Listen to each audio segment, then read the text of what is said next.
Meeting జరిగితే ఎవరో ఒక మాట కింద మాట్లాడితే పేరు నాని గారు అతన్ని సముదాయిస్తూ ఉంటే పేరు నాని గారి మీద కేసు పెడతారు, నా మీద కేసు పెడతారు. మన నాయకులు వైస్ ఎంపీపీ, మన ఇద్దరు వైస్ ఎంపీపీలు ఉన్నారు, వాళ్ళ మీద వైస్ ప్రెసిడెంట్ మీద కేసులు పెట్టి ఏదో భయపెడదామని ప్రయత్నం చేస్తూ ఉన్నారు. ఎవరు కూడా మన కార్యకర్తలు కేసులకు భయపడే కార్యకర్తలు ఉంటే ఇంతమంది వచ్చి ఈరోజు ఈ కార్యక్రమాన్ని అటెండ్ అవ్వరు.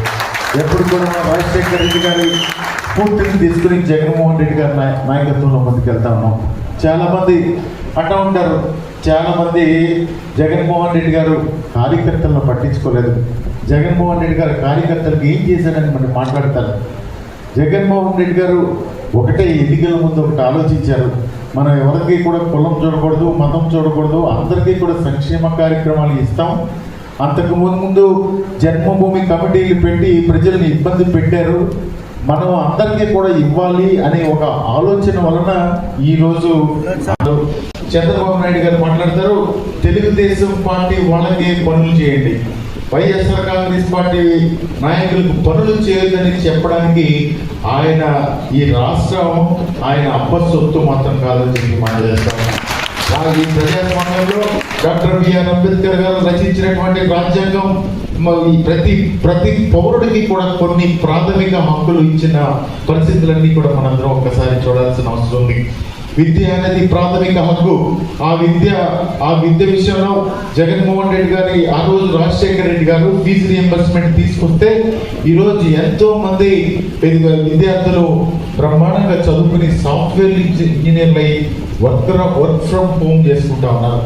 ఇవన్నీ కూడా చూస్తూ మళ్ళీ జగన్మోహన్ రెడ్డి గారు స్కూల్ స్థాయిలో కూడా వాళ్ళకి ఆర్థికంగా వాళ్ళు కొంత ప్రయోజనం పొందాలి, బాగా చదువుకోవాలని అమ్మఒడి కార్యక్రమాన్ని తీసుకొచ్చి దాదాపుగా 63 లక్షల మందికి అమ్మఒడి ఇస్తే ఎన్నికల ముందు మళ్ళీ చెప్పి ఎంతమంది ఉంటే అంతమందికి అమ్మఒడి ఇస్తామని చెప్పినటువంటి ఆ మహానుభావులు ఈరోజు 2 పిల్లలు ఉంటే 3,000, 4,000, 10,000 అకౌంట్లో పడే పరిస్థితులు అన్నీ కూడా ఉన్నాయి.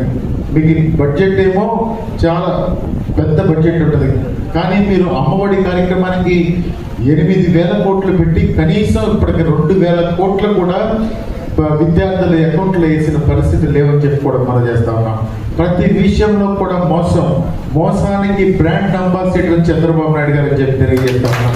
ఎందుకంటే ప్రతి ఎన్నికల ముందు ఎన్టీ రామారావు గారికి వెన్నుపోటు పొడిచిన దగ్గర నుంచి ప్రతి ఎన్నికల ముందు మేము సంక్షేమ కార్యక్రమాలు చేస్తామని చెప్పి చెప్తారు. దీపం పథకం అని 3 సిలిండర్లు ఇస్తానని చెప్పాడు. 3 సిలిండర్లో 1 సిలిండర్తోనే ఈ సంవత్సరం అయిపోయింది.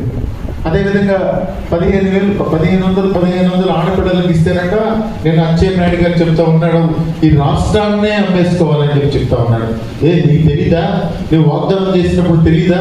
నువ్వు ఓటు వేయించుకోవడం కోసం ప్రజల్ని వాగ్దానం చేసి మా 1500 ఇస్తానన్న రోజు నీకు ఈ రాష్ట్ర ఆర్థిక పరిస్థితి తెలీదా అని చెప్పి ఈ వేదిక మీద నుంచి అచ్చెన్నాయుడు నేను అడుగుతా ఉన్నాను. అదేవిధంగా నిరుద్యోగ వృత్తి అన్నారు, నిరుద్యోగ వృత్తి గురించి ఏమీ మాట్లాడే పరిస్థితి లేదు.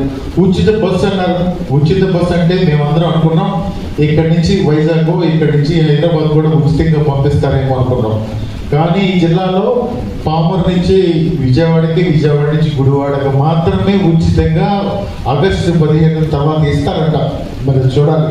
అది కూడా రైతు భరోసా ఈ జగన్మోహన్ రెడ్డి గారు ముఖ్యమంత్రిగా పదవి చేపట్టిన వెంటనే రైతు భరోసా కార్యక్రమాన్ని ఇచ్చి రైతుకు అండగా ఉండే విధంగా ఆయన చేసిన కార్యక్రమాలన్నీ కూడా ఒకసారి మనం గుర్తు తెచ్చుకోవాలి.